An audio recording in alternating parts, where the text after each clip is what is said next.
if you're returning, and welcome if you're new. My name is Jenny, and I'm so happy to have you here. So today I am going to be taking part in the chronic illness community tag, and I thank Georgina from Georgina's Journey for tagging me, and thanks to Izzy and Georgina for creating this. It was a great idea, and I just really love the questions, so I'm happy to be a part of it. I'll link a few channels below that I have come across as a result of this tag that I just newly come upon, that I really love their channels. So yeah, okay, let me begin. First question is, what are your diagnoses? So I have Ehlers-Danlos syndrome, the hypermobility type, chronic migraines, craniocervical instability, atlantoaxial instability, occipital neuralgia. It's as a result of the instability. I have TMJ on both sides. I have cervical radiculopathy, also as a result of the instability, and nerve compression as a result of the instability as well. I do have hyperadrenergic POTS, so dysautonomia type symptoms as well. Fibromyalgia. I have SI joint disorder in my left SI joint, but I do have it in my right as well, just not as much. Trochanteric bursitis in my hips. Tendinitis in my forearms. I have carpal tunnel in my right wrist. I have peripheral neuropathy.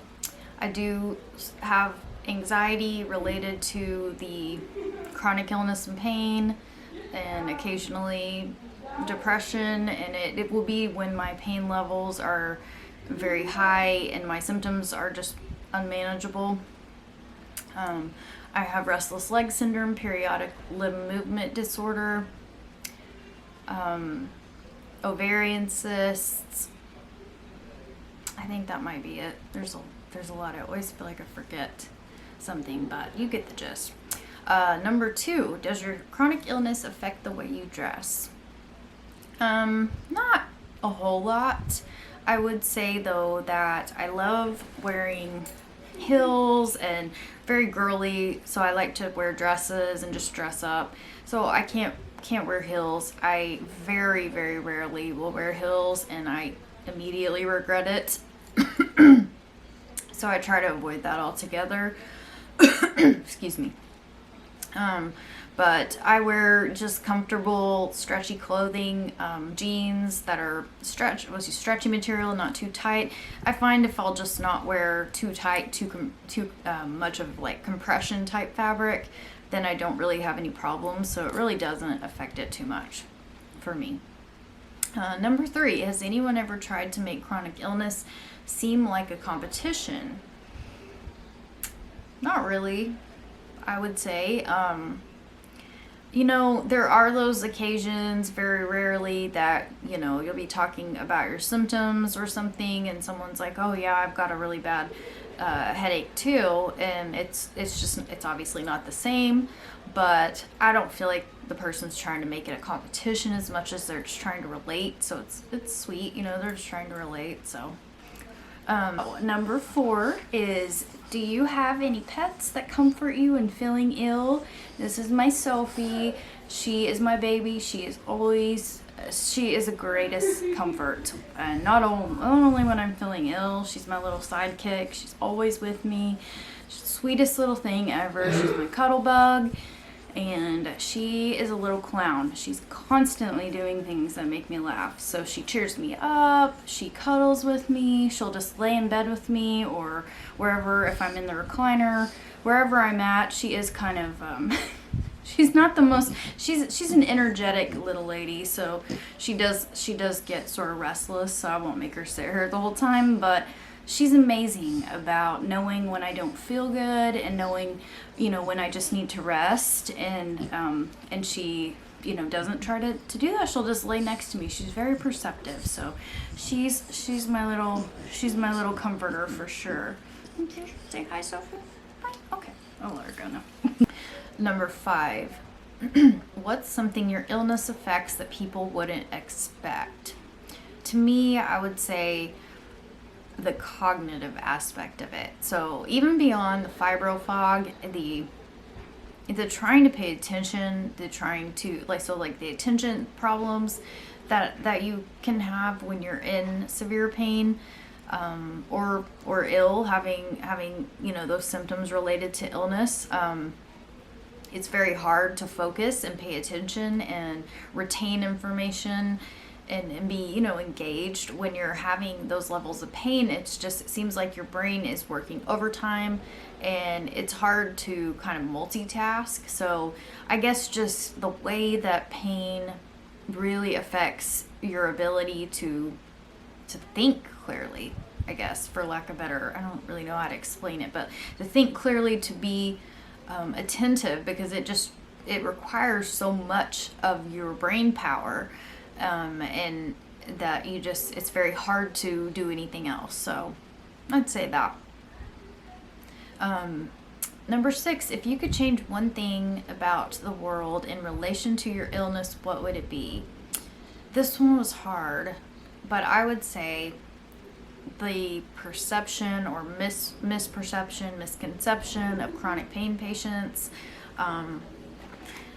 The current climate, I think that there is a lot of stigma related to pain patients. I know a lot of people that feel judged or are fearful to even admit that they have chronic pain because of the stigma attached to it. But mainly, though, the misperception that because maybe say that you look put together, or you're maybe you're out and about, that you're feeling better. Like if I say share a picture from a function or something, I'll sometimes get, "Oh, I'm so glad you're doing better," which really that's so kind and thoughtful. But I do think that it is hard to understand for people that don't live in chronic pain and illness, that just because you may look normal, and you may be out and about and maybe even laughing and having conversations and smiling, that you're better, when in reality you're for me anyway, this has been going on for so long that I wouldn't say that I would say I've gotten used to it. And on some of my days when I've chosen to tough it out, I've chosen to be at the event and tough it out. You can't tell, I'm pretty stoic anyway. I don't really like to give a lot of attention to pain, but because what I'm trying to say in a long-winded version is, just because I'm out and about doesn't mean that I'm better, that I've gotten better. It just means that I'm out and about, and I really am still suffering. So okay, number 7, do you consider your chronic illness a disability? Yes, I do, because of the different accommodations that I have to make when I do certain things. Like say we went to Hurricane Harbor in Six Flags for my son's birthday. That's what he wanted, and the accommodations that had to be made to make it possible for me to be there, such as a power scooter, multiple different items. I did a video on it, but that, and just different trips, different things that we've been on, I will have to have a wheelchair out to, because I can't stand for long periods of time or walk for long periods of time. But mostly I am unable to work. I am considered disabled and on Social Security disability. So yes, I definitely consider it a disability. It prohibits my ability to work and to do really basic things that I would do, like cooking, cleaning my house, things like that. So definitely. Okay. Sorry, I lost my place. Number 8, any funny chronic illness stories? It's probably not gonna sound as funny, but it was not funny at the time, but it's funny now. We were in San Francisco. I was at Stanford.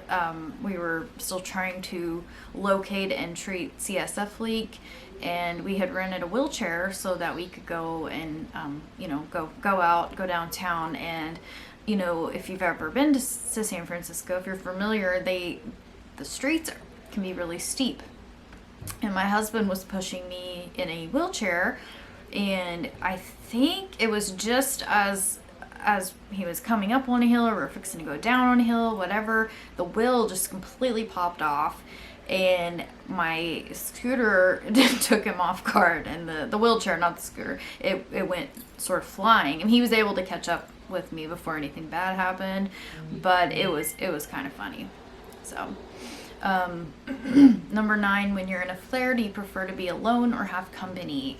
It depends on the flare. If it's a migraine, I would rather kind of be in my dark room and in my bed. If it's vomiting, something like that, be alone, you know, obviously. But otherwise, I'd much prefer to be someone to be with me. But it would definitely have to be made understood that I just want to, you know, lay and watch Netflix, or just lay quietly and talk or something like that. So, okay, number 10, if you could say one thing to yourself when you first got ill, what would it be? I had so much difficulty finally getting the proper diagnosis. It took 16 years, and my symptoms became disabling 10 years ago, and I just had a gut feeling about Ehlers-Danlos syndrome and the fact and different things, and I just knew. I just knew that what I was feeling was right, and it had to be taken seriously and investigated and looked into. And the rheumatologist and 2 other rheumatologists that I saw, they didn't agree, and and I do have fibromyalgia. They thought it was all related to fibromyalgia and the chronic daily migraines. But anyway, what I'm getting at is I would tell myself to not make someone else not agreeing second guess yourself, or to give up, not to give up, to listen to your gut and keep listening to your gut and pay attention to your intuition, because it did turn out that I did have Ehlers-Danlos syndrome, and it turned out that my daily migraines were as a result of the instability and the damage that was caused as a result of that, at least part of it. So listen to your gut is what I would tell myself. Number 11, do you have any unexplained symptoms? Yes, I have mast cell type symptoms, though I haven't been diagnosed with mast cell activation disorder.